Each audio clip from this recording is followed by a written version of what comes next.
I think the mere fact that like just us as humans, like we see something done, we automatically would be like, well, if he or she did it, like we for sure can at least attempt it and get close. And that's the cool thing about skateboarding, is because you can see a new trick, you could try it, and you could try it a million times, and just that one time you land it, like it's an awesome feeling. You have your group of friends, and like you feed off each other and you learn off each other. Because I don't think everybody in one group's not at the same level, and that's for sure. So I definitely just got hyped off of them and progressed with them because they were jumping off the stairs. And I was just like, I didn't want to get left in the dust. Until my first, like, probably 12 stair, my actual, like, bone where the, it kind of looks like my arms, like this. So this part of my leg, like, was just shot, like, because there was no cushion down there. So that's how I learned, like, me and my prosthetist got together, like, well, we need to get you a custom liner where we get more padding down there so you could jump down these stairs. So this is the prosthetic foot. This would be, like, where the ankle is. And then this I just like slide into. So like as you can see, this is basically what my leg looks like. Just long and missing where the ankle would be. So I just slide my leg in this first and then slide it both in here. And then right there, I mean the suction just really sticks to my leg, and then I'm able to walk, run, and skate in this. It's a physical challenge because that shit hurts.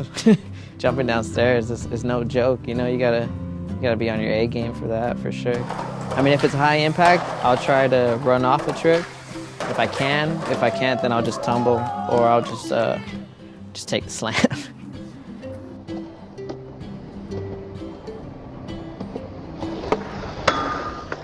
I'd have to say the biggest struggle, I guess, would have been accepting it, but like also sharing it. Like I didn't share it really.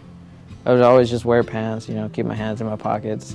And it wasn't until like, I don't know, maybe 16 or 17, I was just like, well, dude, let's just be open about it. Just, you know, it was fun and stuff and liberating for sure to just be like, you know, this is me, whatever. If you don't like me for me, then, you know, fuck off. I'm not going to be your friend, whatever.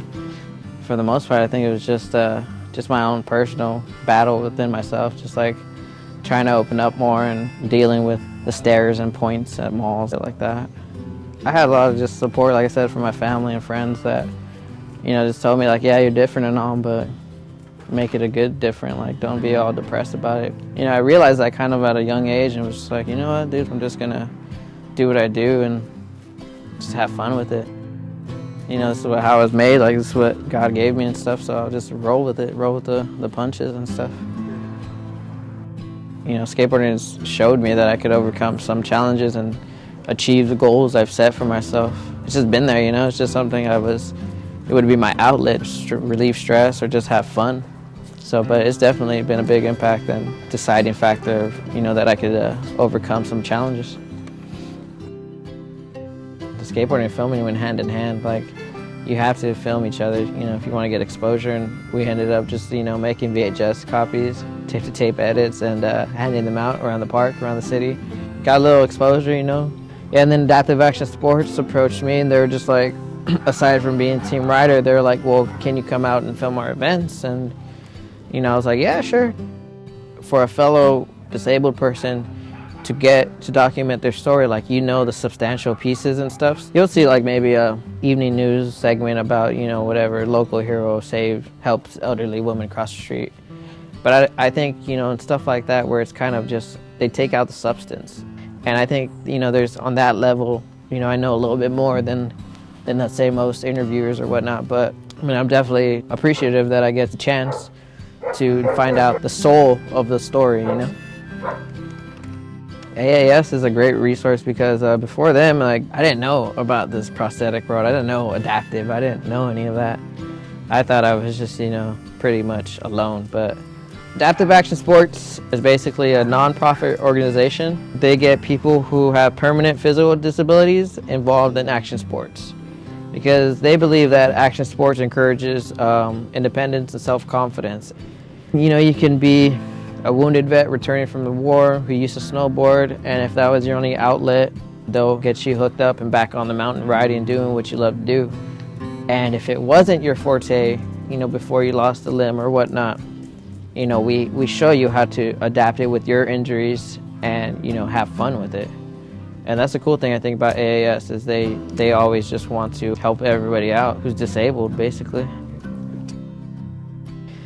I didn't really understand, the hype other people would get off me, and I never thought I'd hype anybody up, but I've had a few run-ins like at clinics that we've held where the kids were like, wow, you're really motivational and inspiring, like I want to skate like you one day, and then that would hit home to me and be like, oh damn, like that's tight, like all right. I didn't really realize it till recently, and I'm glad I am, and I try to be that good role model that these little kids see, and just try to hype them up more and tell them, help them out, like, well, you can do this too. If I can do it, you can do it for sure.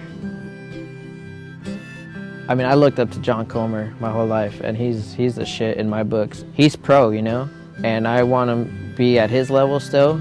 I mean, the bar in skateboarding at these days, it's freaking nuts. Like, I mean, I definitely want to pave the way for the younger generations of adaptive kids out there who want to skate more and progress the sport in the adaptive side, and then just make the public aware about it. Like, hey, we're different, but we're still the same skaters. Like, we're just like you.